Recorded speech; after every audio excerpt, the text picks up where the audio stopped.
بسم اللہ الرحمن الرحیم والفعل والتخلیق عبارتان عن صفت ازلیت تسمى بالتکوین۔ فعل اور تخلیق یہ بھی اللہ عز و جل کی صفات میں سے ہیں، اور ان دونوں سے مراد ایسی صفت ہے جو قدیم ہے اور اسے تکوین کا نام دیا جاتا ہے۔ تکوین کی تعریف کل میں نے بتائی تھی کہ شے معدوم کو عدم سے وجود کی طرف نکالنا یہ تکوین ہے۔ باقی اس سے متعلق جو بحثیں ہیں باضابطہ تفصیل کے ساتھ اس پر بحث آئے گی۔ وَسَيَجِيءُ تَحْقِيقُهُ عن قریب اس کی پوری تحقیق آئے گی۔ کتاب میں وہ داخل نصاب بھی ہے۔ یہاں ایک چیز یہ کہہ رہے ہیں کہ انہوں نے فعل اور تخلیق کہا ہے، فعل اور خلق کیوں نہیں کہہ دیا؟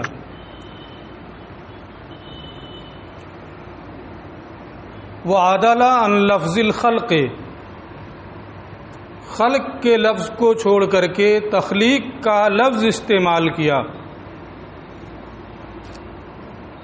لشیوع استعمالہ فی المخلوق، اس لیے کہ خلق کا لفظ مخلوق کے معنی میں شائع اور ذائع ہے۔ عام طور پہ خلق بول کر کے مخلوق مراد لیتے ہیں تو معنی مصدری کی جانب یہاں اشارہ نہیں ہو پائے گا کہ معنی مصدری ہی مراد ہے۔ اس لیے چونکہ خلق کا لفظ مخلوق کے معنی میں استعمال ہوتا رہتا ہے، اسی وجہ سے ماتن نے خلق کا لفظ استعمال نہ کر کے تخلیق کا لفظ استعمال کیا تاکہ معنی مصدری متعین ہو جائے۔ وہ ترزیق کو، اور اللہ عز و جل کی صفات میں سے ترزیق ہے۔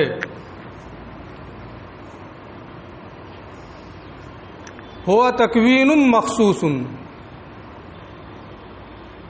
جس طریقے سے فعل اور تخلیق یہ دونوں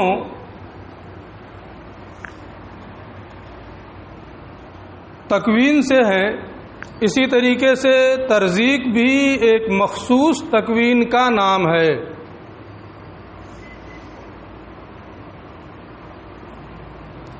جب ترزیق بھی تکوین ہی ہے تو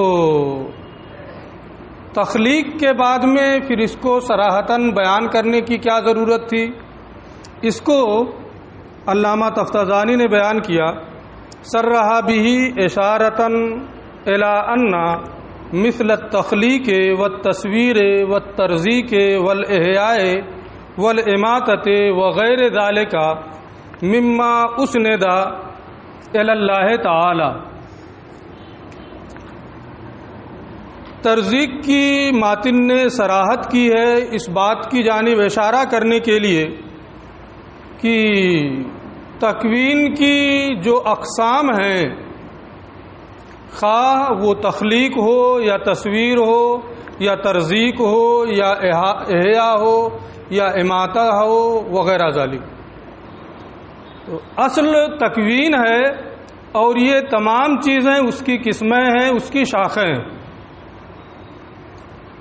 ترزیق کی یہاں اس لیے انہوں نے صراحت کی ہے کہ اس بات کی جانب اشارہ ہو جائے کہ جو تکوین کی قسمیں اور اس کی شاخیں ہیں، مثلا تخلیق، تصویر، ترزیق، احیاء، اماتت وغیرہ، مما اسند الی اللہ تعالی، جو اللہ عز و جل کی جانب منسوب ہوتی ہیں، یہ تمام صفات جن کی نسبت اللہ عز و جل کی جانب ہوتی ہے، کل منہا راجع الی صفت حقیقیت ازلیت قائمۃ بالذات۔ تو اس بات کی جانب اشارہ ہو جائے کہ یہ جتنی بھی صفات ہیں، چاہے تخلیق ہو یا ترزیق ہو یا احیاء ہو یا اماتہ ہو، یہ جتنی بھی صفات ہیں ان میں سے ہر ایک ایسی صفت کی جانب راجع ہے جو حقیقی ہے،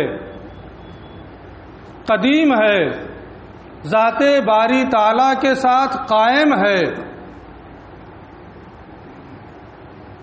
یعنی اس بات کی جانب اشارہ کرنے کے لیے اس کو الگ سے بیان کیا، اگرچہ یہ تخلیق میں شامل ہے، تاکہ یہ معلوم ہو جائے کہ صفت تکوین یہ اللہ عز و جل کی صفت قدیمہ ہے، صفت حقیقیہ ہے، یہ اس کی ذات کے ساتھ قائم ہے، صفات ذاتیہ ہے۔ میں نے کل ہی بتایا تھا کہ ایک ہے صفات ذات اور ایک صفات فعل، تو اس بات کی جانب اشارہ کرنے کے لیے اس کو الگ سے بیان کیا ہے تاکہ یہ معلوم ہو جائے کہ تکوین یہ صفات ذاتیہ میں سے ہے،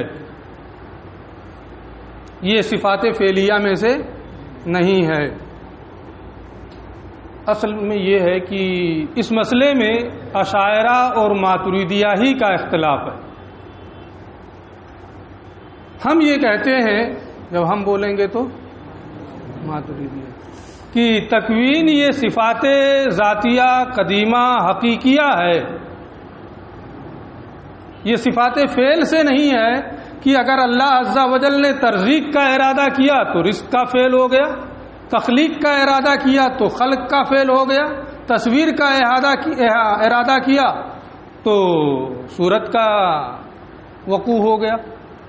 یہ صفات افعال میں سے نہیں ہے، بلکہ تکوین یہ اللہ عز و جل کی صفات ذاتیہ میں سے ہے۔ اس تکوین کی نسبت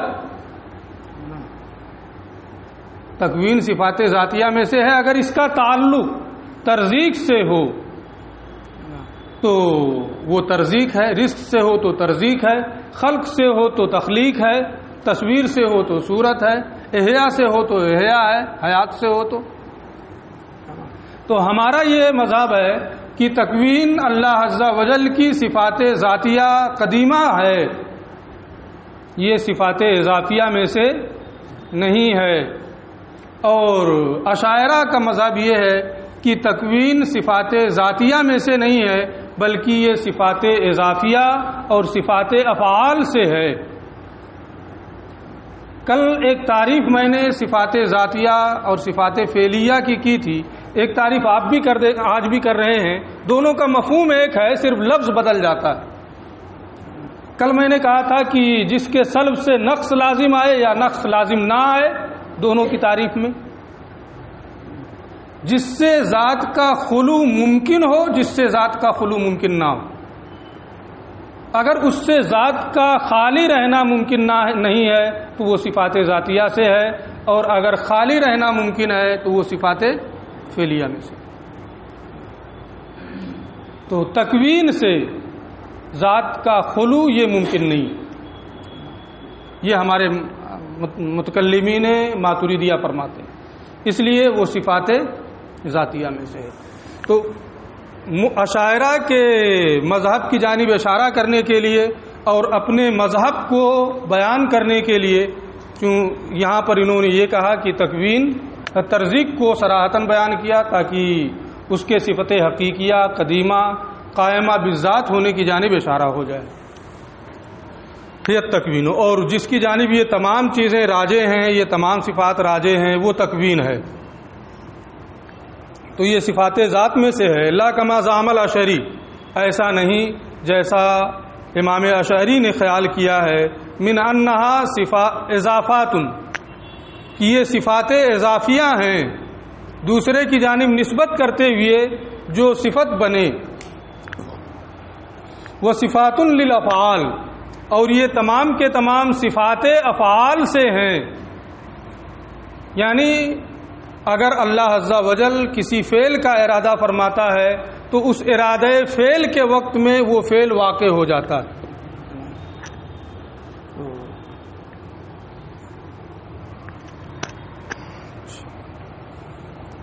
لا کما زعم الاشعری من انہا اضافات و صفات للافعال. تو امام اشعری رحمۃ اللہ تعالی علیہ کا مذہب یہ ہے کہ تکوین صفات اضافیہ میں سے ہے، صفات افعال میں سے ہے.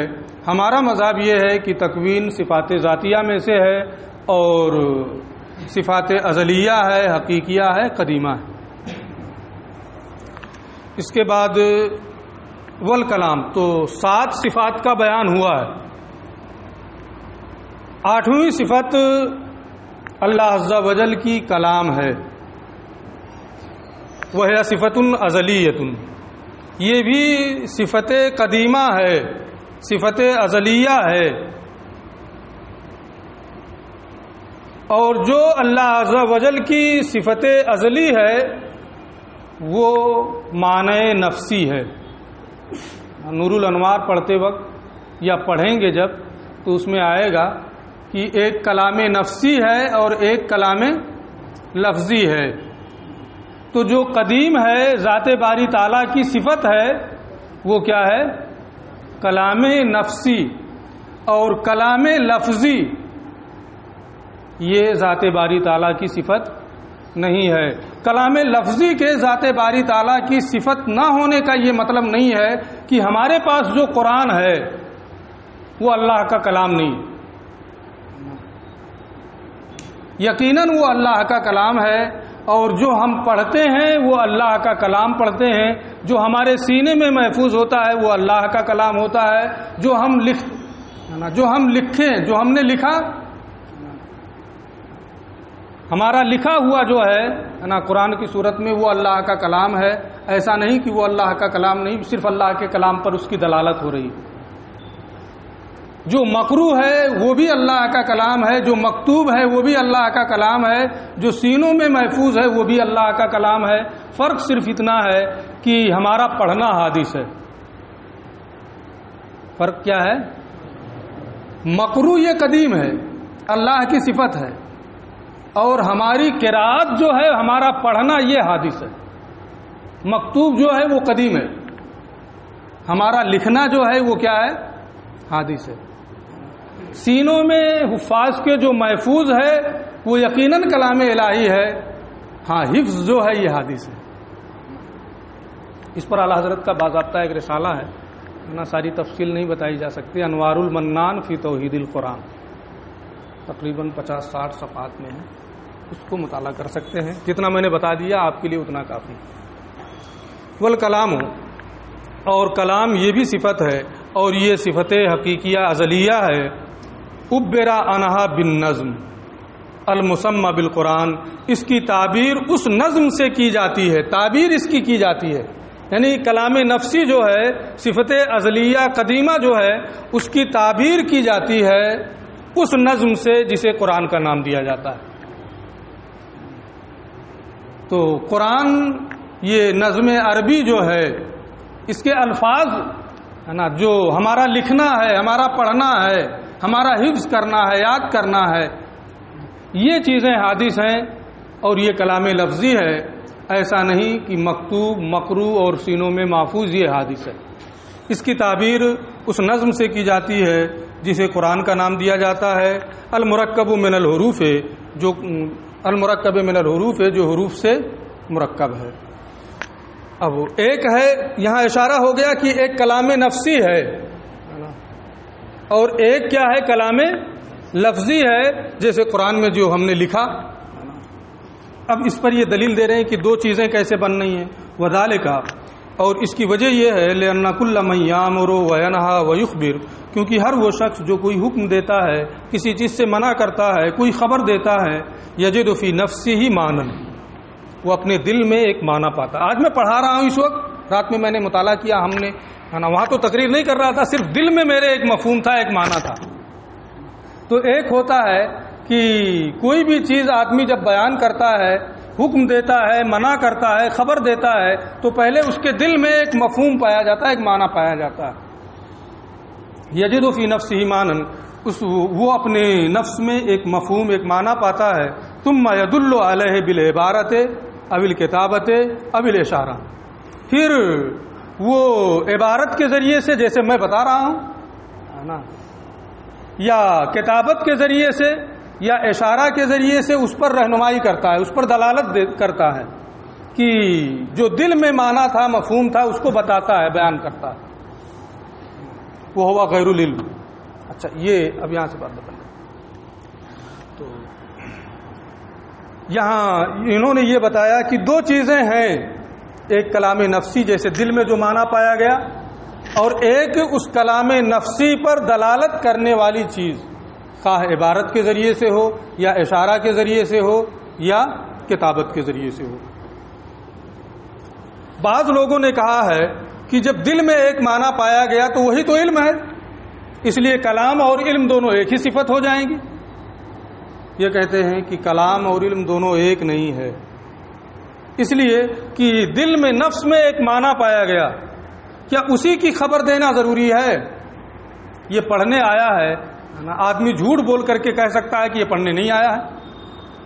دل میں ہے کہ آیا ہے، لیکن خبر کیا دے رہا ہے کہ نہیں آیا ہے. تو جو دل میں ہے خبر اسی کی دے رہا ہو، یہ کوئی ضروری نہیں ہے. لہذا کلام علم ہو یہ ضروری نہیں ہوگا. وہ ہوا غیر العلم، اور یہ کلام علم کا غیر ہے، علم نہیں ہے، یہ دوسری صفت ہے. کیوں؟ اذ قد یخبر اما لم یعلم، کیونکہ کبھی انسان خبر دیتا ہے ایسی چیز کے بارے میں جسے وہ جانتا ہی نہیں، بلکہ اس کے خلاف جانتا ہے کہ یہ پڑھنے آیا ہے، پھر بھی کہہ رہا نہیں آیا.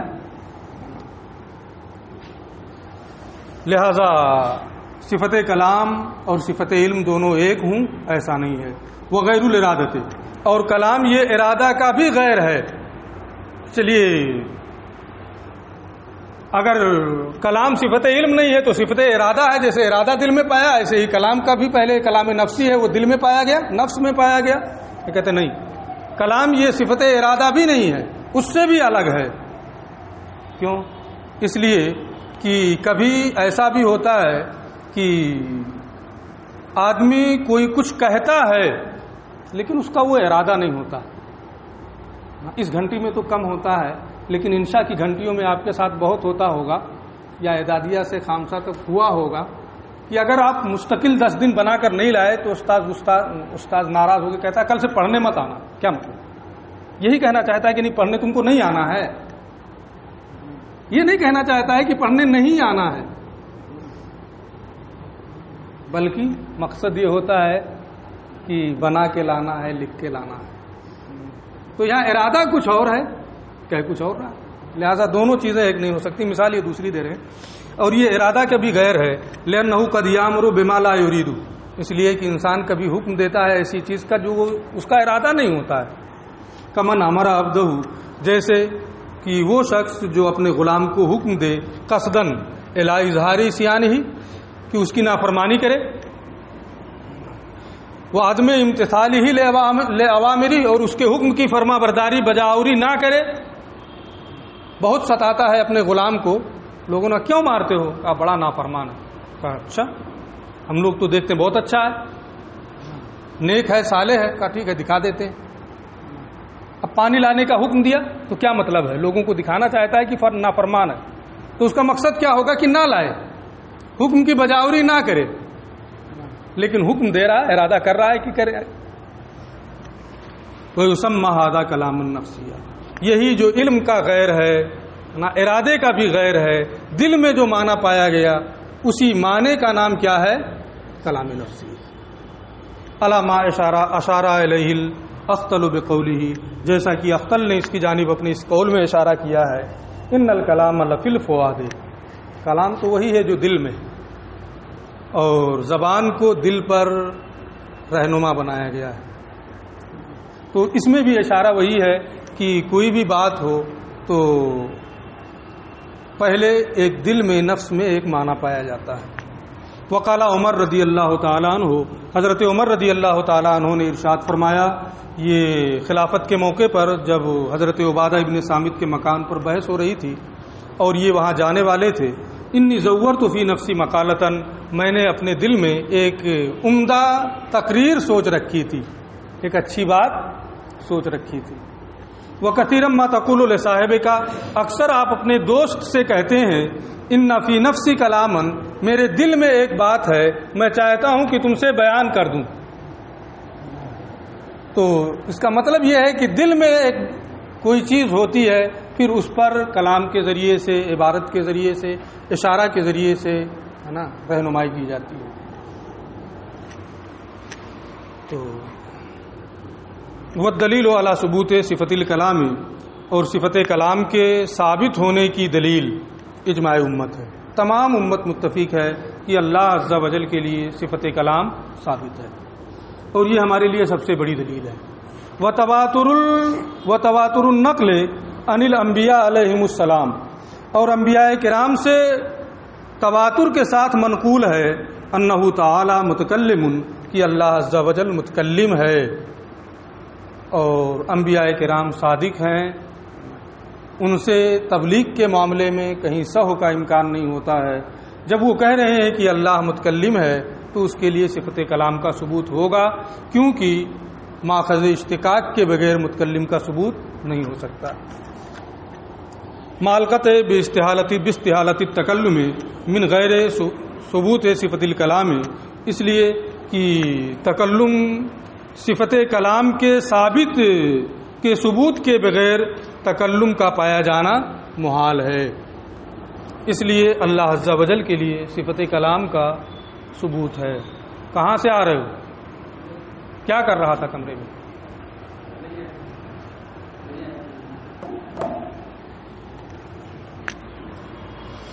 اس پوری بحث میں فثبت ان للہ تعالی صفات ثمانیہ، اس پوری بحث میں سے یہ ثابت ہوا کہ اللہ عز و جل کے لیے 8 صفات ہیں، اور وہ 8 علم ہے، قدرت ہے، حیات ہے، سماع ہے، بصر ہے، ارادہ ہے، تکوین ہے، تکوین کی مختلف شاخیں ہیں، فعال ہے، تخلیق ہے، ترزیق ہے، تصویر ہے، اماتت ہے، احیاء ہے، قبض ہے، رفع ہے، وغیرہ ذالک، اور 8ویں صفت کلام ہے۔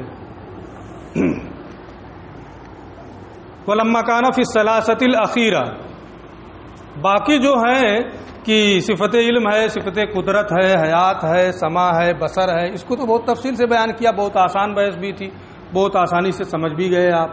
لیکن ارادہ کی جو بحث ہے، تکوین کی جو بحث ہے، کلام کی جو بحث ہے، اس میں کچھ تشنگی محسوس ہوتی ہے، لگتا ہے کہ اس کی مزید تفصیل ہونی چاہیے۔ علامہ فرماتے ہیں کہ وَلَمَّا كَانَ فِي الثَّلَاثَةِ الْأَخِيرَةِ، اخیر کی 3 صفات میں زیادت و نزائن و خفائن، جب اخیر کی 3 صورتوں میں اختلاف علماء کے درمیان زیادہ ہے، اس میں پوشیدگی بھی زیادہ ہے، کرر الاشارۃ الی اثباتها و قدمها، تو ان 3 صفات کے قدیم ہونے اور ان کے ثابت ہونے کی جانب دوبارہ اشارہ کیا، وفصل الکلام ببعض تفصیل، اور کلام کو کچھ تفصیل کے ساتھ پیش کیا، فقال، اور فرمایا، وہ ہوا، اور وہ اللہ تعالی یعنی اللہ رب العزت، متکلم بکلام ہوا صفت اللہ،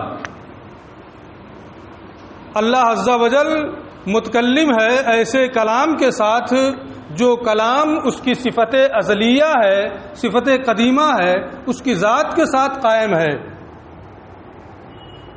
کیوں؟ کلام یہ اللہ عز و جل کی ازلی، قدیم اور ذاتی صفت ہے، ضرورت امتناع اس بات المشتق للشیء من غیر قیام ماخذ الاشتقاق بھی، اس بات کے بدیہی ہونے کی وجہ سے کہ کسی چیز کے لیے مشتق کو ثابت کرنا اس کے لیے اس کے ساتھ ماخذ اشتقاق کے قیام کے بغیر محال ہے، کسی چیز کے لیے اس میں مشتق کو ثابت کرنا اس کے ساتھ ماخذ اشتقاق کے قائم ہوئے بغیر یہ کیا ہے؟ محال ہے۔ اگر عالم کہہ رہے ہیں آپ صفت، تو اس میں مشتق کا کسی کے لیے اس بات کر رہے ہیں تو صفت علم اس کے ساتھ قائم ہے۔ ایسا نہیں ہو سکتا ہے کہ اس میں مشتق کا اس بات ہو اور ماخذ اشتقاق جو ہے وہ اس کے ساتھ قائم نہ ہو، ایسا ہونا کیا ہے؟ محال ہے۔ تو اس کے محال ہونے کی وجہ سے جب اللہ عز و جل متکلم ہے، اس کے لیے مشتق کا ثبوت ہو رہا ہے، تو اس کے ساتھ ماخذ اشتقاق کا قیام بہرحال ہوگا۔ وفی ھذا رد علی المعتزلہ، اور یہ کہہ کر کے کہ اس میں مشتق کا اس بات کسی شے کے لیے یہ اس بات کو مستلزم ہے کہ اس کے ساتھ ماخذ اشتقاق کا قیام ہو، اس میں فلاسفہ پر معتزلہ پر رد ہے۔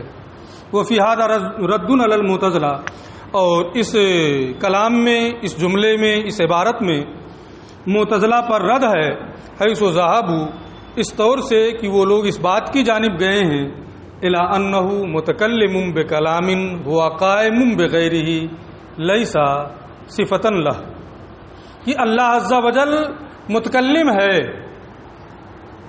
اس کے لیے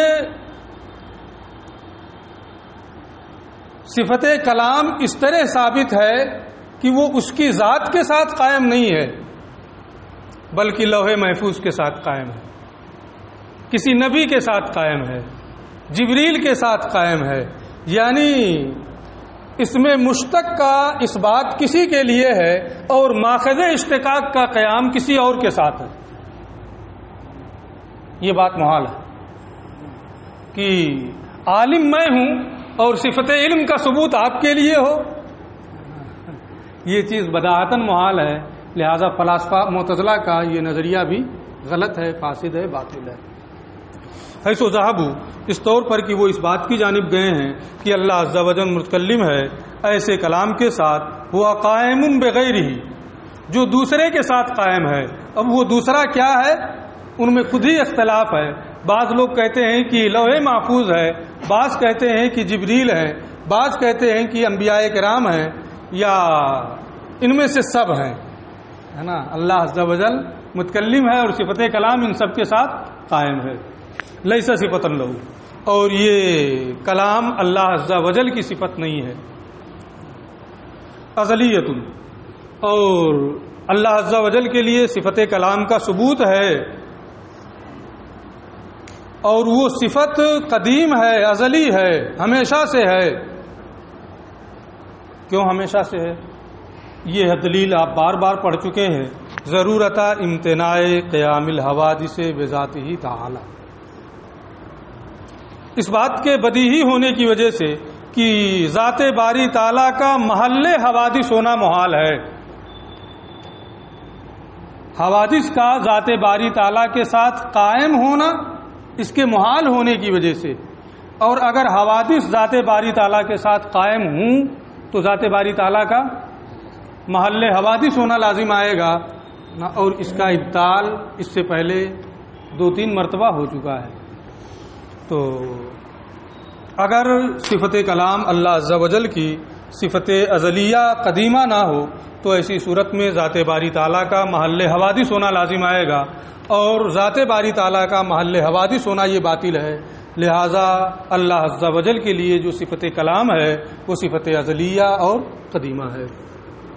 لیس من جنس الحروف والاصوات، یہ حروف و اصوات کی جنس سے نہیں ہے، یہ حروف کی جنس سے نہیں ہے، اور اصوات کی جنس سے، آواز کی جنس سے نہیں ہے۔ حروف جو ہیں یہ حادث ہیں، آواز جو ہے یہ حادث ہے۔ اگر اور اللہ اس کے لیے ضروری ہے کہ زبان ہو، ہے نا، اور ساری چیزیں ہوں، اللہ ان تمام چیزوں سے منزہ ہے۔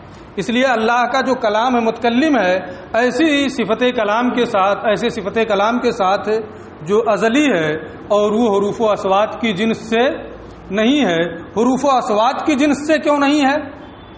کیا دلیل ہے کہ اللہ عز و جل کے لیے جو صفت کلام کا ثبوت ہے وہ ازلی ہے اور حروف و اصوات کی جنس سے نہیں ہے؟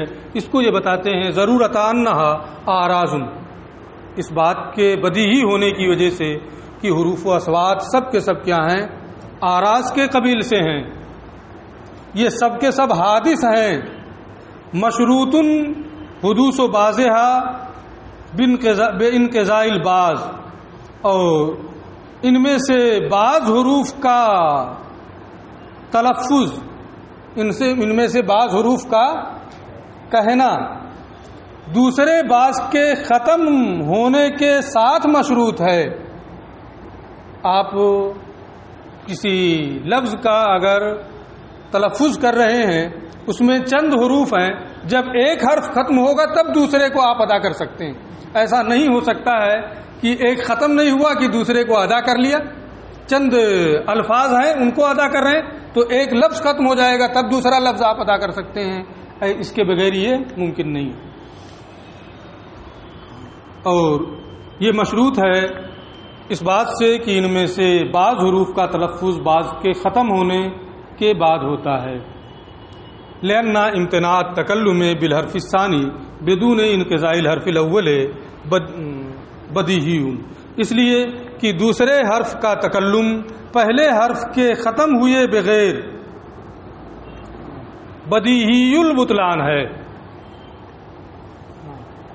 دوسرے حرف کا تکلم محال ہے، دوسرے حرف کے تکلم کا محال ہونا بدیہی ہے پہلے حرف کے تکلم کے بغیر، تکلم کے ختم ہوئے بغیر۔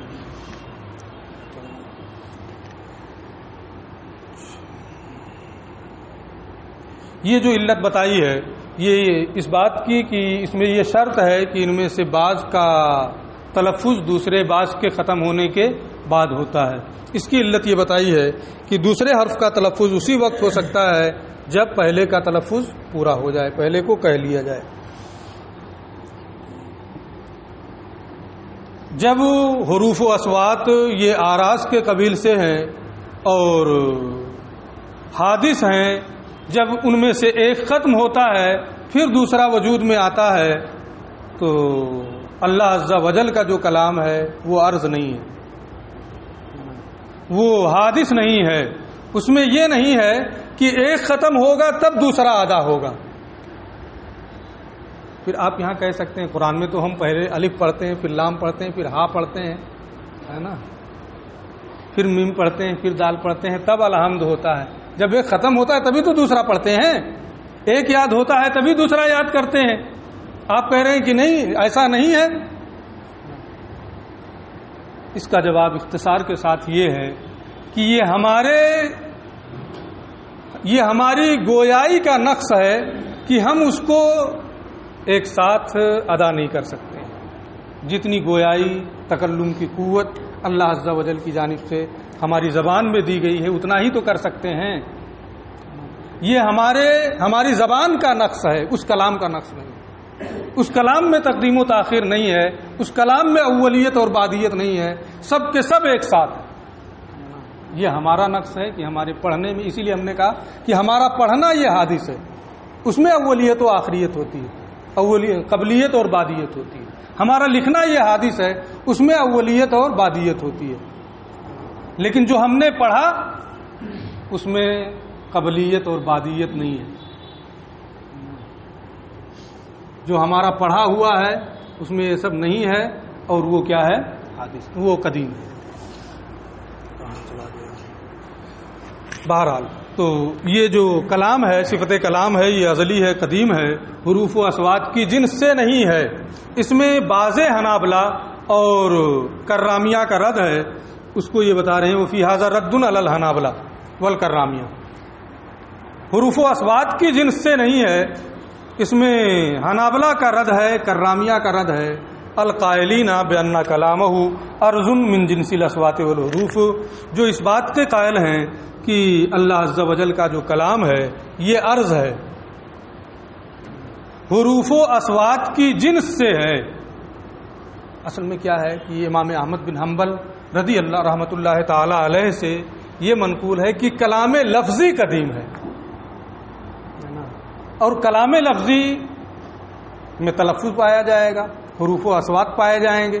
تو گویا امام احمد بن حنبل نے اس بات کے قائل ہیں کہ حروف و اصوات یہ صفت کلام کی جنس سے ہے، اور وہ بھی کیا ہے؟ قدیم ہے. تو اسی کا یہاں یہ رد کر رہے ہیں کہ بیان کلام ہو، جو اس بات کے قائل ہیں کہ اللہ عز و جل کا کلام عرض ہے، حروف و اصوات کی جنس سے ہے، اس کے باوجود وہ قدیم ہے. جب عرض ہے حروف و اصوات کی جنس سے ہے تو پھر وہ قدیم کیسے ہوا؟ اللہ عز و جل اعضاء سے، جوارح سے پاک ہے، اور اس کے کلام میں، کلام کے لیے کوئی ضروری نہیں ہے کہ حروف پائے جائیں تبھی وہ متکلم ہو، اصوات ہو تبھی وہ متکلم ہو. یہ ہمارے لیے ہے. اللہ عز و جل کا قیاس اس پر قیاس الغائب علی الشاہد کے قبیل سے ہے، یہ باطل ہے. وہ ہوا اور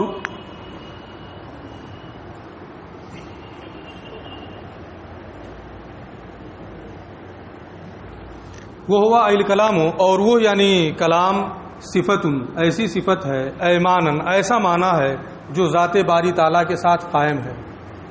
منافیت للسکوت، یہ سکوت کے منافی ہے. سکوت کہتے ہیں الذی هو ترک التکلم مع القدرت علیہ، کہ تکلم پر قدرت ہوتے ہوئے قدرت نہ کرنا، تکلم نہ کرنا. بات کرنے کی قدرت ہے، اس کے باوجود بات نہ کرنا، یہ کیا ہے؟ سکوت ہے. تو اللہ عز و جل کے لیے جو صفت کلام ہے، یہ صفت کلام سکوت کے منافی ہے. والعافا، اور اللہ عز و جل کے لیے جو صفت کلام ہے یہ اس کی ذات کے ساتھ قائم ہے، یہ کسی آفت کے بھی منافی ہے. آفت کا معنی ہے التی ہی عدم مطاوعات الآلات، اور اس کا معنی یہ ہے کہ اسباب و آلات کا ساتھ نہ دینا، کا موافقت نہ کرنا. موافقت نہ کرنا اما بحسب الفطرہ، کبھی ایسا ہوتا ہے کہ اسباب و آلات ہوتے ہیں لیکن وہ فطری طور پر کام نہیں کرتے. آنکھ ہے لیکن دیکھ نہیں سکتا ہے، زبان ہے لیکن بول نہیں سکتا ہے، گونگا ہے. تو کما فی الخر سے، جیسے کہ گونگے میں ہوتا ہے.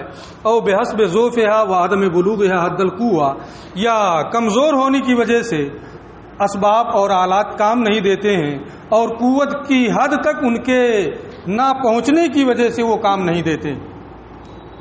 کما فی الطفولیت، جیسے کہ بچپن میں ہوتا ہے کہ ایک ابھی بچہ چند دن کا ہے، پیدا ہوا ہے، وہ بات نہیں کر سکتا ہے، اس لیے کہ اس کی زبان ابھی قوت کی حد کو نہیں پہنچی ہے. اس کا بات نہ کرنا یہ ایسی آفت کی وجہ سے نہیں ہے جو فطری ہو. اب یہاں ایک اعتراض ہے، فإن قیل، اگر یہاں یہ کہا جائے ھذا انما یصدق علی الکلام اللفظی، یہ تو کلام لفظی پر صادق آ رہا ہے کہ ایسی صفت ہے جو سکوت کے منافی ہے، ایسی صفت ہے جو آفت کے منافی ہے. سکوت تلفظ کرنے پر قدرت کے باوجود تلفظ نہ کرنا، آفت کی آلات کا ساتھ نہ دینا، یہ تو جہاں تلفظ ہوگا وہاں یہ چیزیں پائی جائیں گی. گفتگو یہاں کلام لفظی میں نہیں ہو رہی ہے بلکہ کلام نفسی میں ہو رہی ہے. آپ جو کہہ رہے ہیں یہ چیز کلام لفظی پر دلالت کر رہی ہے، کلام نفسی پر اس کی دلالت نہیں ہو رہی ہے، کیونکہ سکوت میں تلفظ نہ کرنا قدرت کے باوجود یہ معنی معتبر ہے. دون الکلام النفسی، اس کی دلالت کلام نفسی پر نہیں ہو رہی ہے، کلام نفسی پر صادق نہیں آتا ہے. یدی سکوت والخرس ہو، اس لیے کہ سکوت اور خرس جو ہے انما ینافی تلفظ، یہ تلفظ کے منافی ہے. اور جب یہ تلفظ کے منافی ہے تو سکوت کے منافی ہونا، آفت کے منافی ہونا، یہ تلفظ کے منافی ہوا نہ. تو تلفظ کلام لفظی کا معنی یہاں پایا گیا، کلام نفسی کا معنی نہیں پایا گیا. انہوں نے اس کا یہ جواب دیا ہے کہ جس طریقے سے کلام میں دو جہتیں ہوتی ہیں، ایک کلام نفسی ہے، دل میں پایا گیا، پھر ایک کلام لفظی ہے کہ اس معنی کی اس کسی لفظ کے ذریعے سے تعبیر کی گئی. اسی طریقے سے سکوت بھی ایک سکوت باطنی ہے، ایک سکوت ظاہری. ایک آفت ہے، ایک آفت ظاہری ہے اور ایک آفت باطنی ہے. یہاں ہم سکوت اور آفت سے ظاہری سکوت اور ظاہری آفت مراد نہیں لے رہے ہیں، بلکہ مراد باطنی آفت اور باطنی سکوت ہے۔ قلنا ہم کہیں گے المراد السکوت والآفت الباطنیتان، یہاں سکوت اور آفت سے مراد باطنی صفات ہیں۔ بأن لا يدبر فی نفسه التکلم، کہ اپنے دل میں وہ تکلم کی تدبیر نہ کر سکے۔ سکوت کا معنی یہ نہیں ہے کہ قدرت کے ہوتے ہوئے تکلم نہ کرے، بلکہ اس کا معنی یہ کہ اپنے دل میں وہ تکلم کے لیے تدبیر نہ کر سکے، سوچ نہ سکے۔ اور لا يقدر علی ذلک، یا اپنے دل میں وہ تدبیر تکلم پر قادر نہ ہو، بچپنے کی وجہ سے یا فطری طور پر۔ فکما ان الکلام، تو جس طریقے سے کلام یہ لفظی اور نفسی ہوتا ہے، اسی طریقے سے اس کی ضد جو ہے سکوت اور آفت، سکوت اور خرس، اس میں بھی لفظی اور نفسی ہے۔